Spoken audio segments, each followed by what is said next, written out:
Welcome to the Big Fat Gay Podcast, where we like to talk about the things that are weighing on our minds. My name is Don. I am a chubby guy living here in Hollywood, and I am Lizzo's flute. Blow me. Oh, whoa.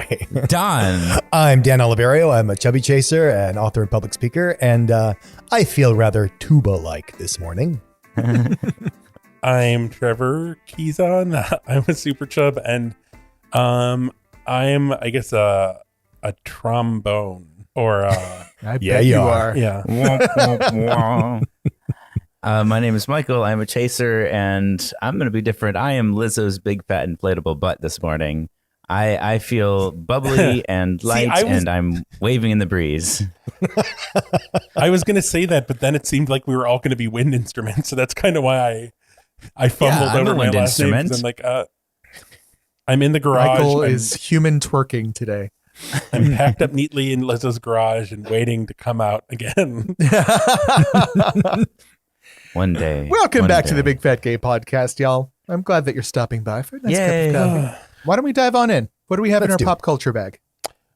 We have a handful of things. Rolling up. Let's rustle around in there and grab one of the random Michael, topics. You shared this with us, and I don't know if you found it or if it was from a listener.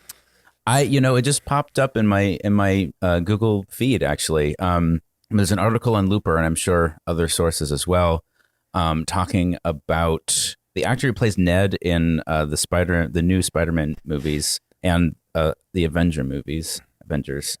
He's Spider-Man's fat friend, right? Spider-Man's fat friend. Everyone loves him. He's like, the actor is awesome. The character is awesome. He's so funny and charming, and he's been like one of those. He's just been Babylon. Thank you. He's just been an awesome character to watch, and I don't want to wrap his weight up into the identity of that character, but he did have a kind of an interesting caption in a photo that he posted where he had lost a whole bunch of weight and was talking about going to the gym. And Trevor, what was the quote exactly? He said, "Don't try to get at me. I'm a be vibing all day. Chi, by the way, I appreciate the concern, but people can stop telling me to lose weight now." Yeah, that's what I thought. Right. So on the one hand, it's like, yeah, dude, do your thing, make yourself happy. But also it just sucks to feel like that kind of pressure and judgment was maybe part of his decision to go to the gym as hard as he did. Yeah, I mean, if he's happy with the situation, great. But I got to say, he was, I think, one of the two examples of fat people in the entire Marvel universe.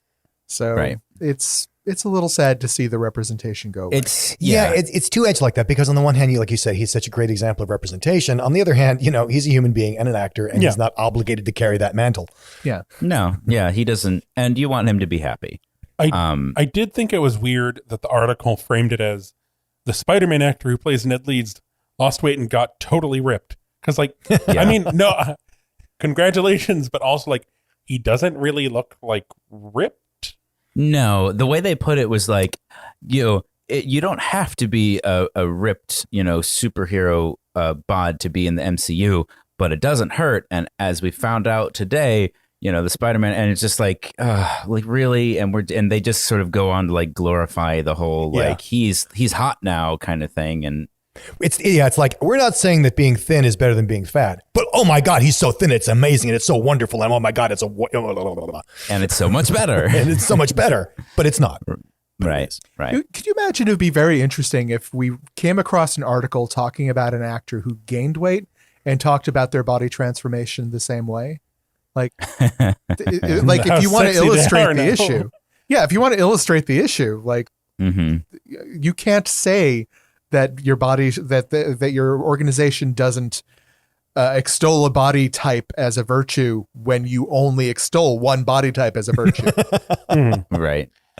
So we wish him the best. Yes. And congratulations on your achievement. And we will miss your representation in the universe, but it's okay. You do. And what does this mean for future Spider-Man movies?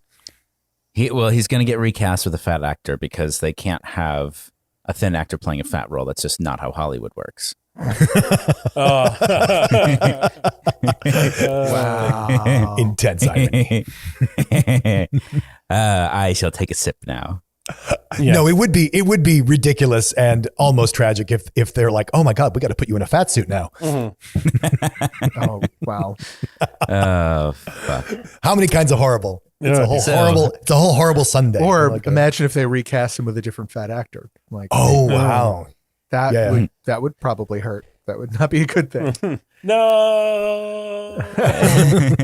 Well, at any rate, we have more happy news for yeah. you. I buckle up. front-loaded the bad news. I was really like, I hope there's something else because I have two bummers.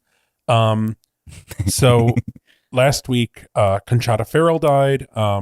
She was on 2.5 Men, but also just amazing character actress. I remember seeing her for the first time years and years and years ago when I was just a tiny tot on a sitcom based on the Broadway play Hot L Baltimore, and she was amazing. Yeah. I think she was also in Adam Sandler's stable of actors, like most of his movies, certainly in like the early part of his career. Mm-hmm. She was in Edward got a lot of work. Scissorhands, which I kind of remember her from as one of the ladies of the neighborhood. Yeah, which is a very talented, very hardworking fat actress. Yes. Died. I think she was 77. Mm-hmm. My friend Wendy is a wonderful working character actress in Hollywood, and I directed her in a play many years ago, and we've had a lot of interactions together. And she posted this thing because she met Conchata Ferrell, I think, in the context of an audition, and was just starstruck. So my friend Wendy writes on Facebook, I was one of 6 brought in to audition for what was originally written as a Russian woman, a guest role in a single episode of this classic sitcom. I was a little starstruck when I saw her sitting there. I had been a big fan over the years, and they called her into the room. She stood up and said, oh, hell, I'm going to make her Southern, and marched in to meet the producers. Might as well have left right then. She was one of the greats. Oh, wow. Gets brought in to play a Russian and turns it into a Southern part. Which is just that's the character she plays. That's so Conchata. Yeah. Mm-hmm. And so now that we're laughing again, because I got us through the bad stuff, the bummers. Good news. Tess Holliday, famous plus size model, has struck a co-pro deal with Glass Entertainment Group, and basically they're developing a show called Fat Inc., which is kind of about the journey fat women go on when they're getting tattoos. Oh, if you don't know, because Tess Holliday has a lot of tattoos. Mm-hmm. I haven't really thought about the differences for fat and thin people getting tattoos. Like, other than if I lose weight, is it going to look like a shrinky dink? Like, is there a major thought process? You know, it'd be really cool is if like you designed a tattoo around the idea that you can either lose or gain weight, and the tattoo changes shape intentionally based on that. So like, I don't from understand. the mouth Why of a did chaser, you get of course. Why did you get an accordion tattooed on your stomach? I don't fully understand this. So on that, in X-Men Origins : Wolverine, there's the character of the Blob, which we have talked about in was that our first episode? I think early it was, on, yeah. very early. Yes, very early on. And the Blob, Fred Dukes, pre getting fat, has a mermaid tattoo, and then when Wolverine encounters him later after he's gotten very fat, the mermaid is fat, which is like I think it's like a fun joke. Okay, I appreciate that. I don't remember it, but I appreciate that. It's a very like blink and you'll miss it detail. But it's exciting. well, There's shall we? more representation, more, all of the representation. And speaking of representation, has Lizzo been up to anything this Of week? course she has. Yay! Lizzo Watch 2020. I'm dancing. Join us now for an all-new update. Take us away, Trevor. So we mentioned Lizzo was nominated for like every Billboard Music Award possible, and she ended up taking home the award for top song sales for an artist. Award shows are weird now because they're real but not real in terms of like she was actually somewhere for this. This was not Lizzo via satellite. She was at an undisclosed location. I've been there. Dan's been there. She had an amazing dress that was kind of this like off the shoulder very nicely cut. It kind of made me think of something that like an 80s Barbie would have. Black dress, and it said vote all over it. Oh, cool. And she used her acceptance speech to kind of remind her fans that they can affect change, reminding them to vote. I just want to say, I've been thinking a lot about suppression and the voices that refused to be suppressed. And I wonder, would I be standing here right now if it weren't for the big black women who refused to have their voices be suppressed? And I just want to say right now, if you're at home watching this and you are thinking about changing yourself to feel worthy, this is your sign to remain true to who you are. Let me tell y'all something. When people try to suppress something, it's normally because that thing holds power. They're afraid of your power. There's power in who you are. There's power in your voice. So whether it's through music, protest, or your right to vote, use your power, use your voice, and refuse to be suppressed. Thank you so much to Billboard. I love y'all. God bless y'all. Bye, bitch. Where do I go? But using her platform to get people to vote, reminding people that they have power to make change in the world. And given the number of people that are voting early, I think it's having some impact. Yes. So keep it up, everyone. I'm filling out my ballot today and mailing it in. So I filled out my sample ballot, and there's so much stuff. It's I so have received confusing. confirmation that mine has been accepted and counted. Using her vote dress is not the only way Lizzo is getting people to get out and vote. Auntie Sam was twerking the vote, which I like. Uncle Sam is canceled. Launch him into the sun. Auntie Lizzo, Auntie Sam is the only person I want. I mean, I guess not even pointing at me, at you, twerking at me, pointing at you with her butt. Yes, we got 2 twerking videos from Lizzo this week. There was Auntie Sam, and then Lizzo took a class from a class called Twerkology 101. Or maybe, I don't know. She was saying Twerkology 101. I think maybe she, I don't know. It is from what do you learn in Twerkology? A celebrity twerk / dance fitness coach, CJ the trainer. Oh, it is. Okay, so it is Twerkology 101. So I don't know. Maybe that'll be something we do at some point. We'll take a group twerking class. I don't think I have any of the prerequisites for this. It's 101, Dan. You can just take for that.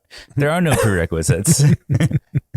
Anyway, from twerking to working, we're getting straight to our main topic of we'll let Dan set it up because he kind of Dan, take us away. Yeah, so we talk a lot about representation here on the Big Fat Gay Podcast, and you know that if you're a longtime fan. And I just got thinking about what would it be like if we got our wish, and so I set the task for all of us.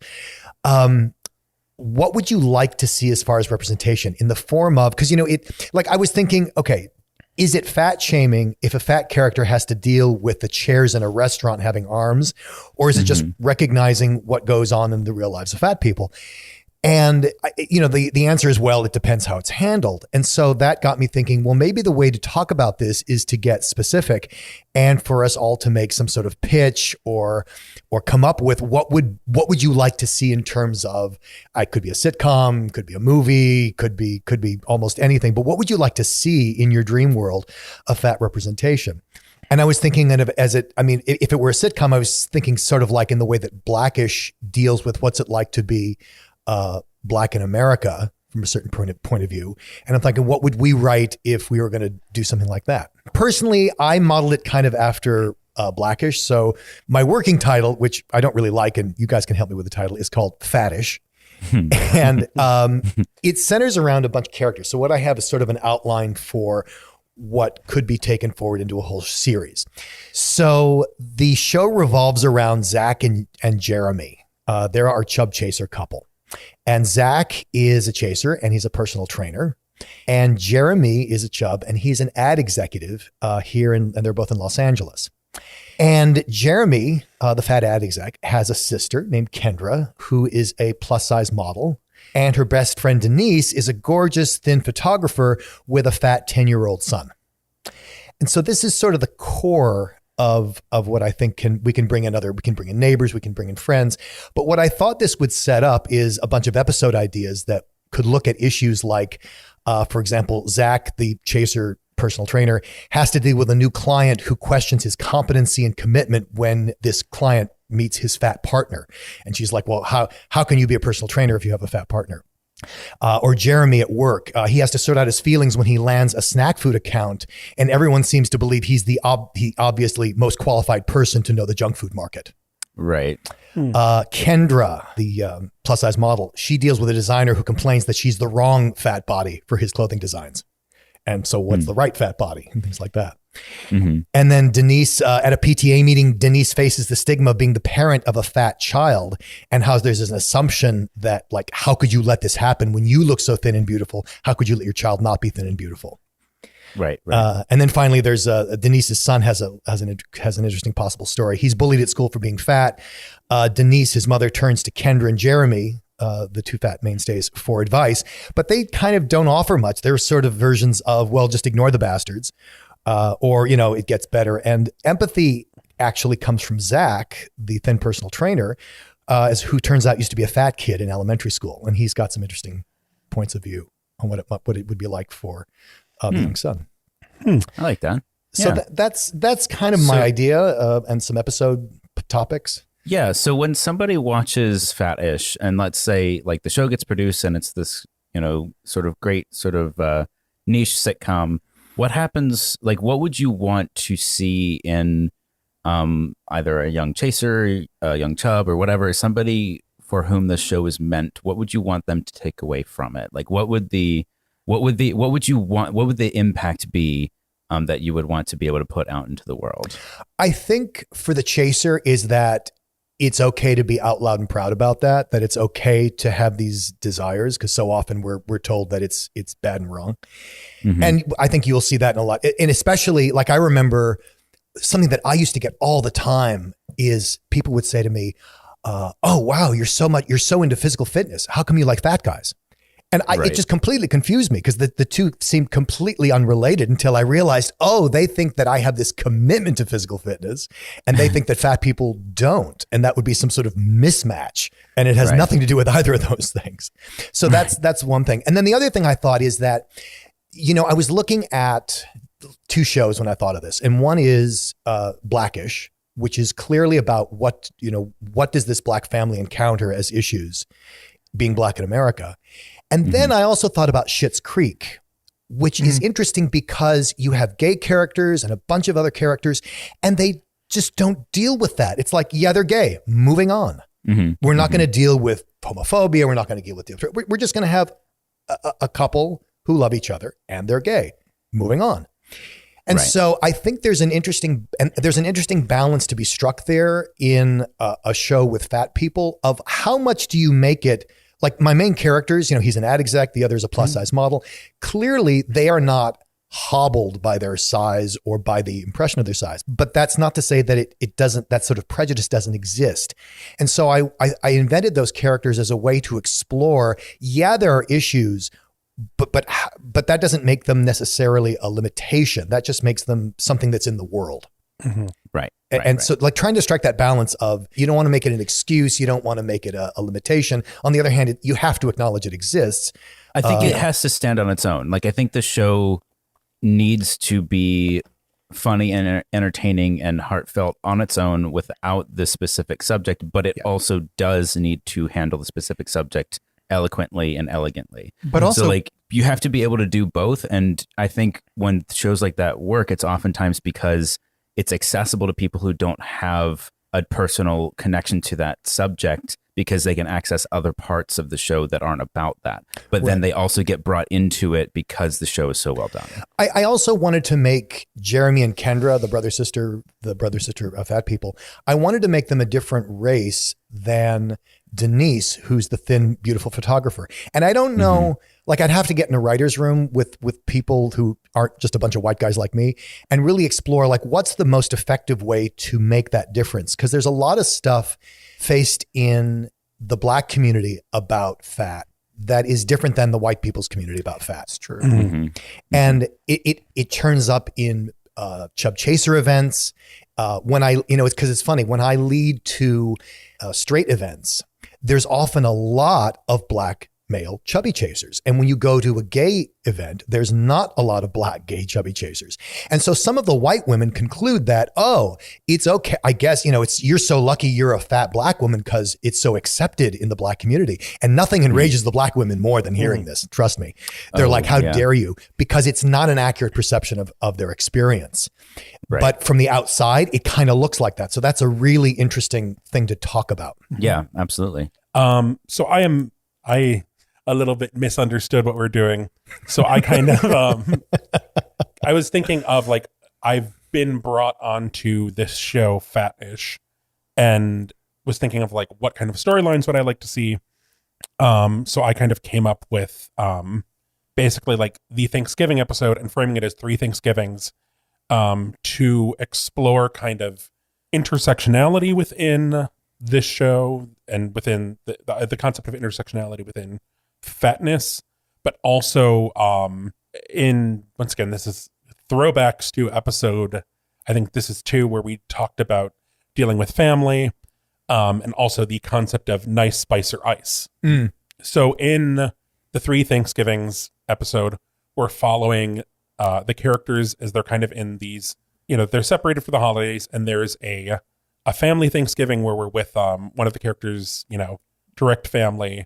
We're at a in-law Thanksgiving and then a Friendsgiving, and seeing is the main character fat? Yes. Okay. And I would say that it's like, one of the fat characters' families, one of the chaser families is the in-law Thanksgiving, and then there's just a mixed, Friendsgiving. And just that we see these different groups' relations to food. So there would be kind of the like, everyone brings something. It's just like it is very indulgent. But there's still kind of this toxic relationship to food, but it is less constructed. It is just like very indulgent. And then there is the, I kind of imagine like waspy, henpecky, like very formal Thanksgiving dinner. And then just kind of a chill, like Friendsgiving, where it is just like people bring whatever. Maybe there's not a turkey. It's more just kind of about people spending time together. And then that there would be these kind of 3 opportunities where the fat characters are presented with like the confrontation about like, oh, you're eating that? Like, maybe you shouldn't have more. So I have, the nice response, which is like, oh, I didn't fly across the country to miss out on Auntie Vi's sweet potato casserole. And then a spice, which I feel like this is actually maybe a little more aggressive than is intended, but and your lip filler is a little uneven, but that's not really my business, and my food choices are none of yours. I'm not sure that's spicy. That may be a little far. So then I have, stop moralizing food. It's extremely harmful to talk about food this way, and I will not have you instilling the same fucked up virtues and eating disorders in my child that you instilled in me. Oh, wow. Yeah, okay. That's an escalation. Nice. Yeah. And I think also this, like what I would like to be able to see is like seeing opportunities to showcase different kinds of allyship.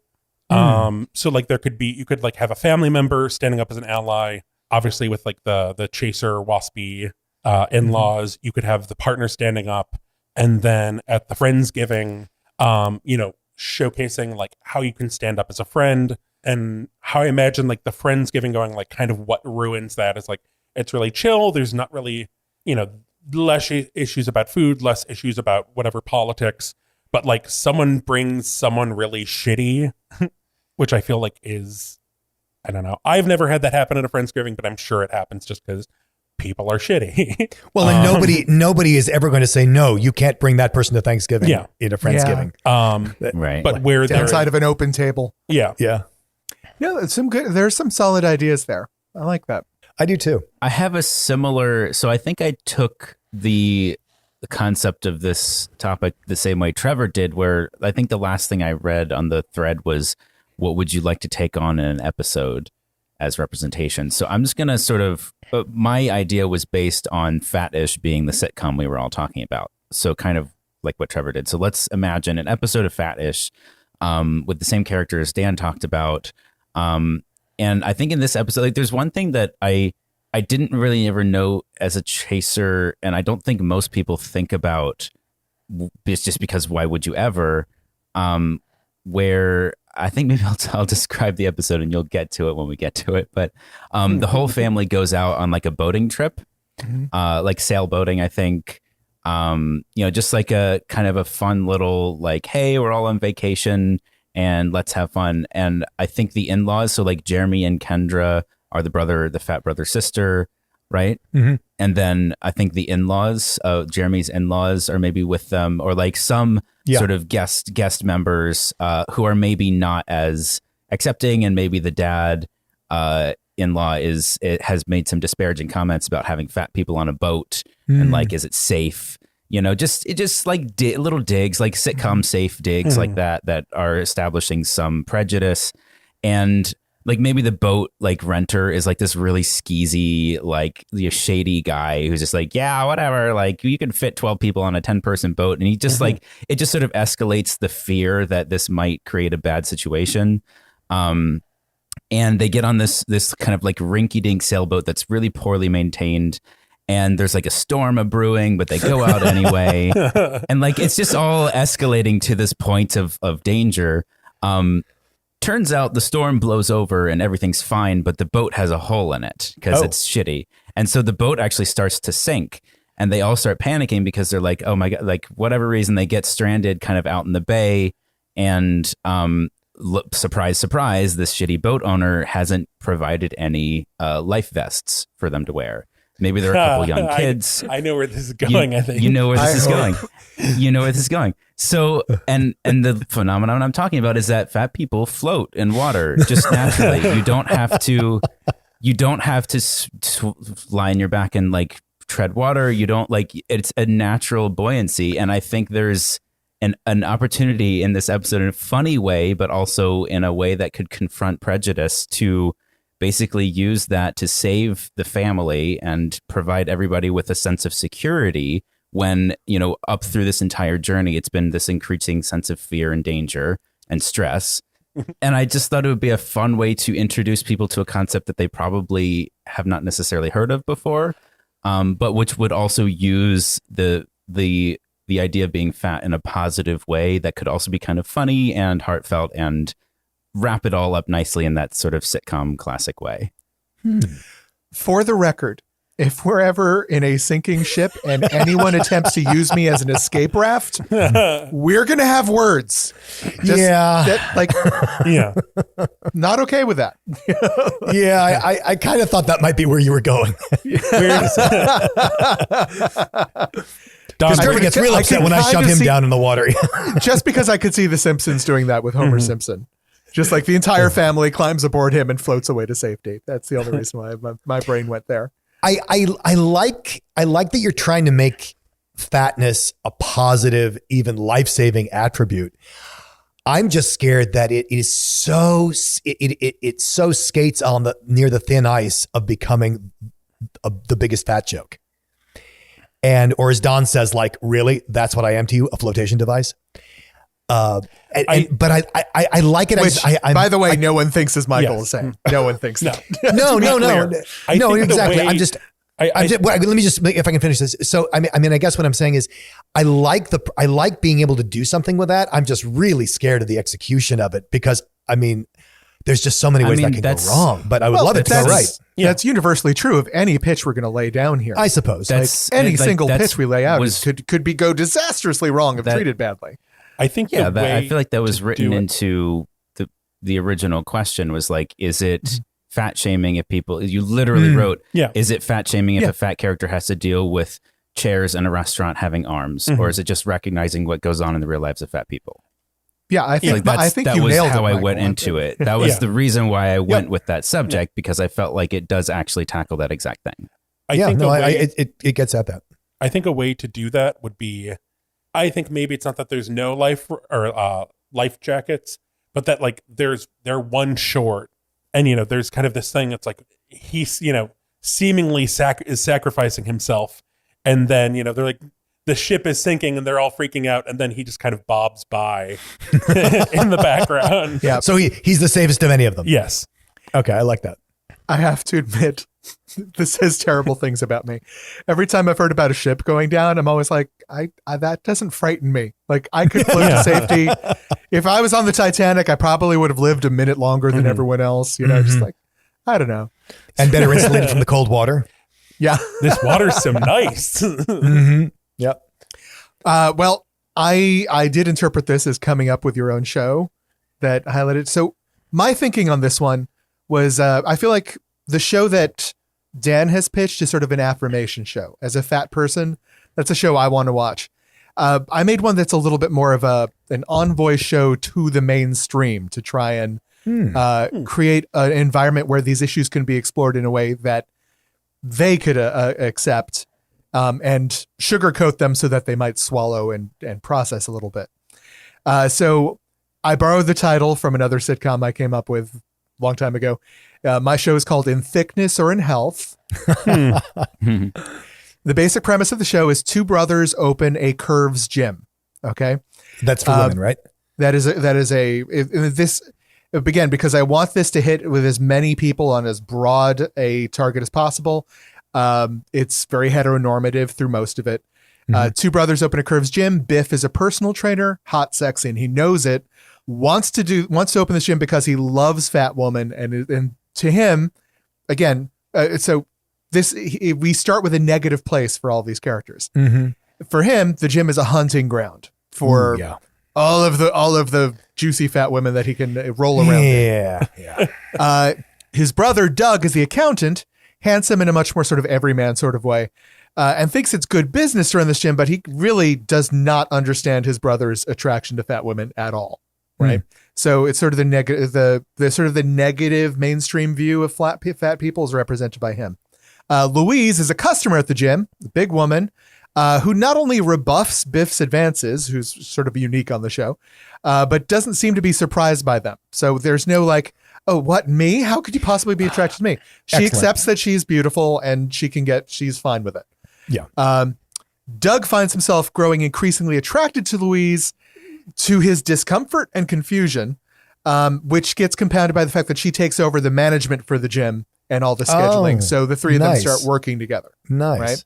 Right. There's a fourth character who's sort of minor in this one, Chuck, who is Louise's chubby preteen son. So we do have a fat male character in there too. So some of the things that I wanted to sort of like highlight as backgrounds is the gym becomes more successful and brings in a larger clientele because Biff doesn't railroad women into weight loss workouts over and over, and instead focuses on programs to make them feel more comfortable in their bodies, appreciate their strengths rather than emphasizing what they perceive as their own weaknesses. And he provides more of a confidence thing than most personal trainers do for fat clientele. Doug's journey to understanding fat attraction comes from his romance with Louise and beginning to understand his brother's attractions. And Biff's journey is more conventional as he starts as the kid in the candy store with all of the negative stereotypes associated with chasers. But his arc, thanks to his interactions with Louise and Doug, are to sort of swing him into a more sort of like, I see fat people as people direction rather than just my sexual receptacles. The ideas for all of this is that through Biff and Doug, we get sort of all the mainstream perceptions of fat people and people's interactions with them. And because both of them start in sort of the most negative places, we have a journey for them to move towards becoming better people. Louise becomes sort of our anchor and our fat person's way in to see sort of the options available to them and maneuvering through these strange interactions with these people. And it leads to a couple different story ideas that I thought could be interesting, specifically for us and for mainstream. Biff finds himself attracted to a fat man for the first time. Oh, wow. Creating a crisis of sexuality where we can explore some of the things that you guys have talked about in this whole, like, maybe I'm attracted to fat, not just specifically a gender. Louise finds herself in a sexual relationship with a man who doesn't want to be seen in public with her. Yep. Which triggers all sorts of stuff for Biff and Doug, who they've never heard of anything like this before. Let's see. Very traditional sitcom setup. Doug accidentally walks into the dressing room and sees Louise naked, awakening sexual feelings he didn't know or expect. While Biff is helping with this, Louise seeks revenge by breaking into the men's dressing room and sees Biff naked by accident. So it's very, very traditional sitcom setup. But with the twist of it being sort of just bringing the fat aspect to the fore and people's unexpected relationships, so I like that a lot. Yeah. So what I'm trying to do here is we're trying to set a setting where we can explore many different bodies from many different angles and many different perspectives, present opportunities to explore the treatment of fat people by the normal Doug, the chaser Biff, and other fat people, Louise. And the dynamics are in place to explore fat sexualization, mainstream impressions of it, and all that sort of stuff. So that's my pitch, in thickness or in health. Yeah. Nice. I like, here's my two thoughts I have. One is that I think Biff might have to stay an asshole for the formula to keep the show going.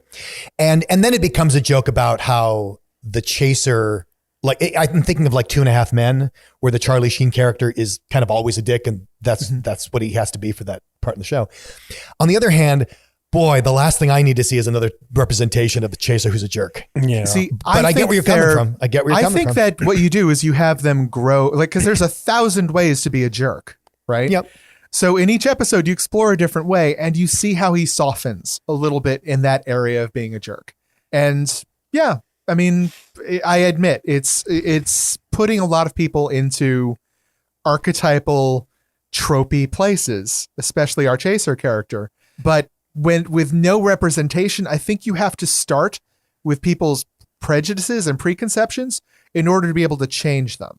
That's my argument. Well, I guess what I'm saying on the other end of that is, can he change? Doesn't that hurt the show if he becomes nice? I think you could argue that, I have not watched 2.5 Men, but in almost every show where there is a reprehensible person, the 30 Rock, Jenna, super shallow, super self-centered. She's a better person by the end of it, by the end of the show, but she's still shallow and self-centered. You can have an arc. They don't need to be fixed all the way. And I think even in 2.5 Men, I think that character was a better person by the end of the show. Oh, sure. Thanks to his interactions with his mother, son, and brother. No, I'm just taking it really personally. Of course. And like I said, I feel like the show that you pitched was an affirmation show, where mine is a show that's trying to go into the mainstream, force its way in. I completely agree. And, which means it offers less affirmation to us. And Biff can always get hit in the head with a weight and have amnesia and undo all that work at the end of the season. And maybe on his wedding day or something. On his wedding day. We're going to pull a full Dr. Donna with him, aren't we? We're going to make him a wonderful person and then send him right back to square one. That sucks. I like that. Yeah, good. Well, my tip this week is there is a new podcast from Michael Hobbs and your fat friend, who actually your fat friend has been unmasked as Aubrey Gordon, which when I discovered that, I don't know if anyone's ever seen the Justice League cartoon. There's an episode where Lex Luthor ends up in the Flash's body and it's not going well. And he's like, well, at least I can find out who the Flash is. And he takes off his mask and looks in the mirror. And he says, I have no idea who this is. I wouldn't mind finding myself inside the Flash's body. But so the podcast is called Maintenance Phase.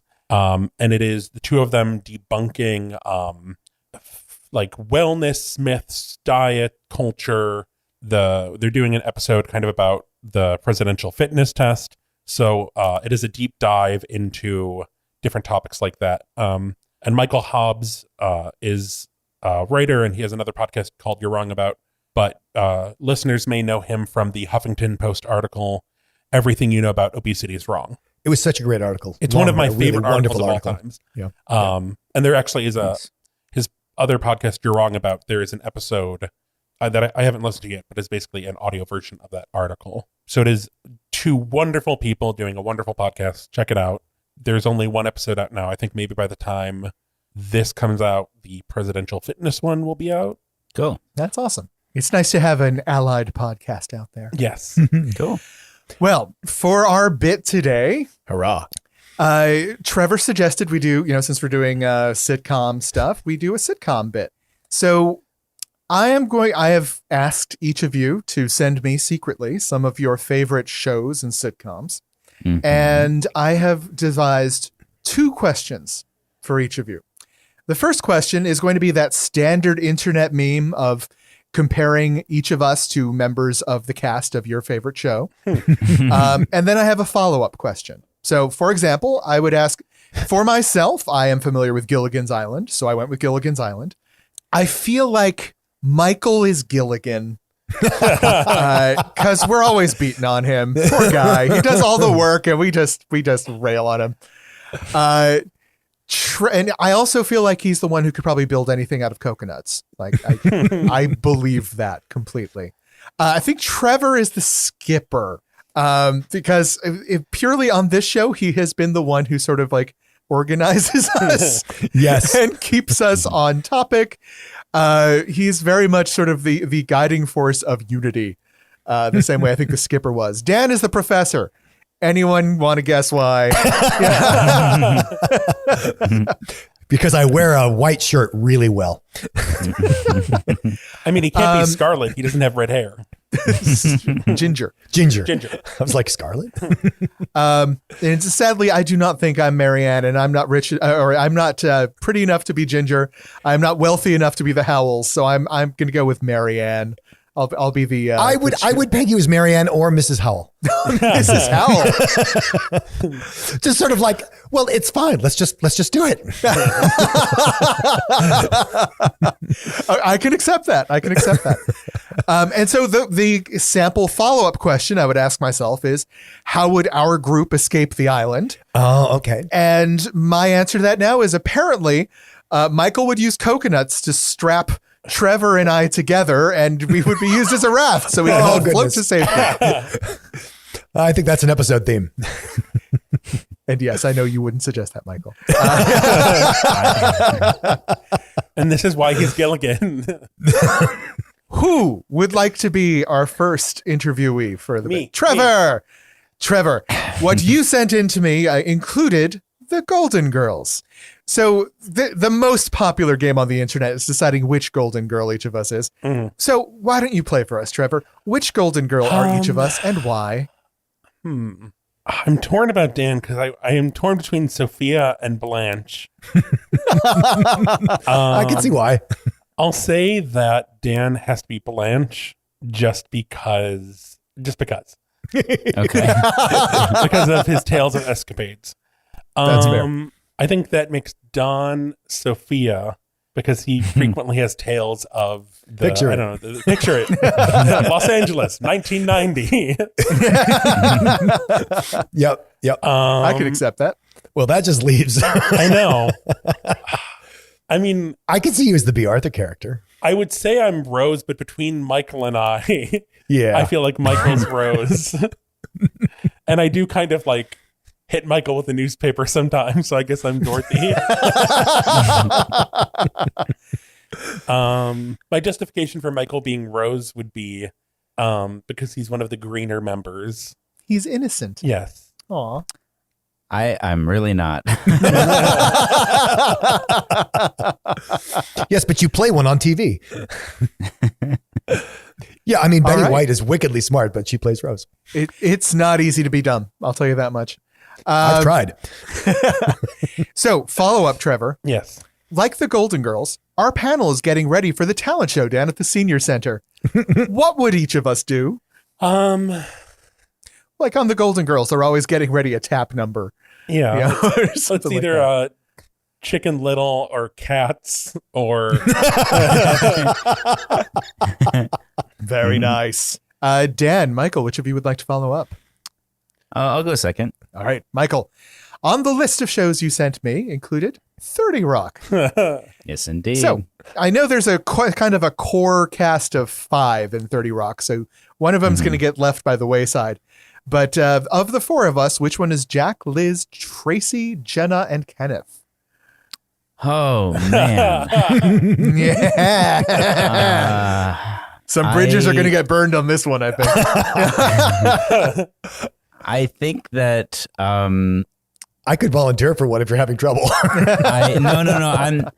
I'm the only trouble I'm having is that there's a lot of overlap, I think, for each character and each of us. But I think if I'm going to break it down, I'll make I'll lean into the trends here. I'll make Don Liz because he's frequently kind of striving to do his best, but is often put upon by the people around him and always having to kind of balance everybody else's crazy and try and keep the ship guided, and it often wears him down.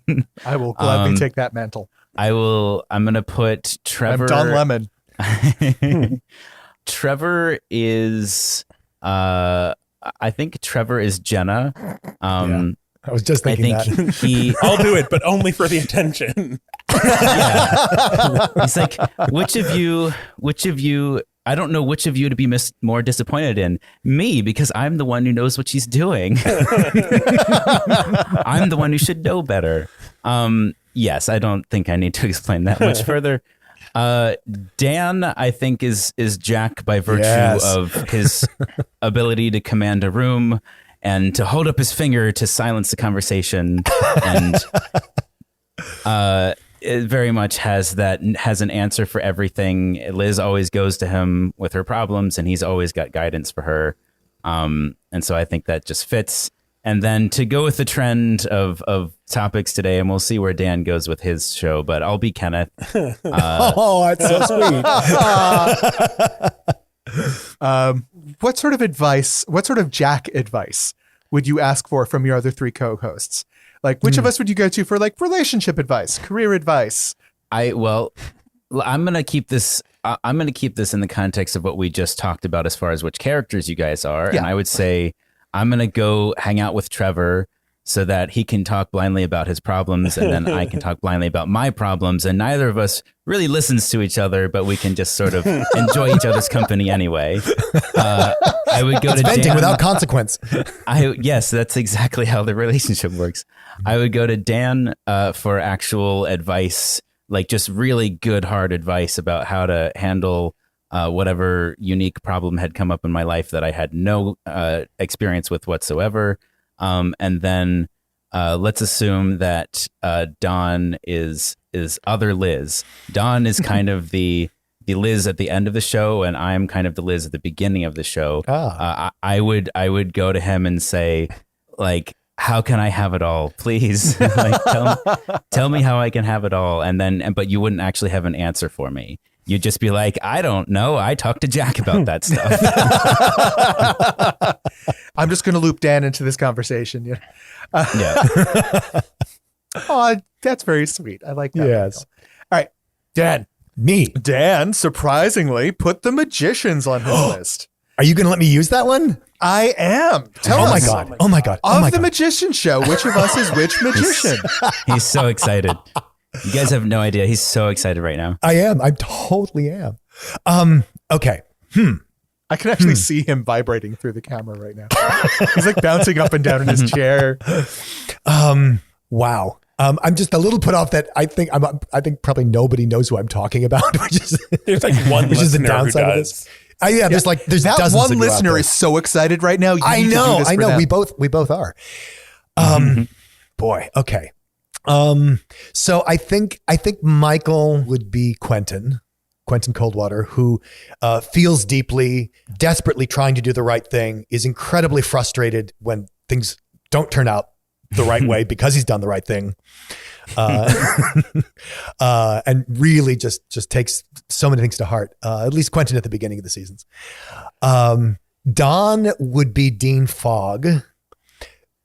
Because he's been through this shit 49 times. He's experienced 49 separate timelines and has the unfortunate curse of having remembered all of them.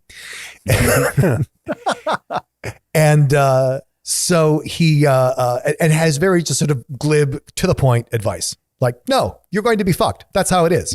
I'm sorry, I can't help you beyond that. It's just, you're really just, that's how it's going to be. Did you think I had something more to contribute? I don't know why. I can totally sympathize with this character. Yes. Yeah, exactly. I think Trevor is, I think you might be Fen. Fen is the knife maker's daughter who comes to play she starts out as like this side character, but she has a lot of really specialized expertise, which turns out in future episodes to be completely indispensable. And she's really cheery, but not always sure why that's not working. And she is married to Elliot, who's actually gay, because she has to, because she's contractually obligated to marry him. But she becomes this really amazing partner for him, despite their differences. Who am I? Boy. Who are you? Because I've given away all the other characters. I might be Margot. Margot is passionate, deeply sexual, occasionally very brash. I'd say you're on point so far. Very brash, and just gets shit done. Sometimes in not the cleanest manner. Nice. Yeah, that works for me. I could see it. So as a follow-up, Yes. the magicians have killed an awful lot of gods on that show. They have. Which god have we been in training to kill, and which of us will actually succeed? Oh, wow. I think we kill Bacchus. He's just such a, like a frat boy asshole party boy. I'm all for it. Okay. He sends people away, like he turns people away from his help or his party because they're killing the vibe, man. They're really killing the vibe. So which of us successfully kills Bacchus? Oh, Trevor. How do I kill him? You put like basically the god equivalent of catnip in his drink, and he basically overdoses on joy. Aww. That's adorable. It's a great show. Well, thanks for playing our sitcom hit. I hope that all of you feel like maybe you know each of us a little better after that. Well, know each of our perceptions of each other a little better, I would say. I feel like you can always tell something about the person telling the story by what story they tell. That's great. I like it. So thanks for spending another hour listening to the Big Fat Gay Podcast. We're so happy to have you with us. Yeah, I know I am. Yeah. Trevor, And if you want to know more about us, you can find out more at... Get the hell out and go to follow us on Instagram and Twitter at Big Fat Gay Pod. Follow us on Facebook, where we're the Big Fat Gay Podcast. Leave us 5 stars there. Leave us 5 stars on Apple Podcast and Stitcher. See all of the stuff we talked about at www.bigfatgaypod.com. Yeah, Hey. that's it. That's the thing. Good Maybe you're eager to watch an episode of 30 Rock after this. You kind of turn off the podcast and turn on 30 Rock, and the theme starts up. But then it's instead of the cast, it's Michael, and he just kind of looks at you dead in the eyes and says, Blurg. That's some goddamn inside joke, isn't it? Yeah.